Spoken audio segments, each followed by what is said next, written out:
ঘরে ফ্যান সাইডে শুয়েছিলাম, আর এই যে বারান্দার ঠাইগুলো লাগানো, তো বৃষ্টি আসছে বাইরে বুঝতে পারি না। এই কাপড়গুলো ধুইছি দুপুরে 1টার দিকে, সব শুকাইয়া মানে কটকটা হয়ে গেছিল আর কি। তো হঠাৎ করে বৃষ্টির শব্দ পাইয়া বারান্দায় দেখেন, আমার বারান্দায় যে ওড়নাটা আমি এমনি দিয়ে রাখছি যেন পাশের ছাদের দিকে মানুষজন দেখা না যায়, পুরো ভিজে রয়েছে।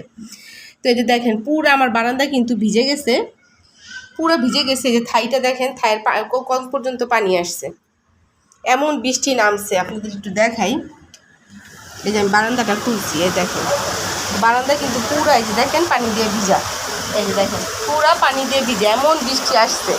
এই থাইটাই পুরো মাইকে গেছে। আর এই দেখেন এই ওড়নাটাও পুরো ভিজে গেছে, ওড়নাটা দিয়ে রাখছি ওই যে পাশের ছাদের থেকে বিছনায় শুইলে দেখা যায় এই কারণে। আর এই যে দেখেন কেমন বৃষ্টি আসতেছে। আর এটা কিন্তু বেনারসি মার্কেট।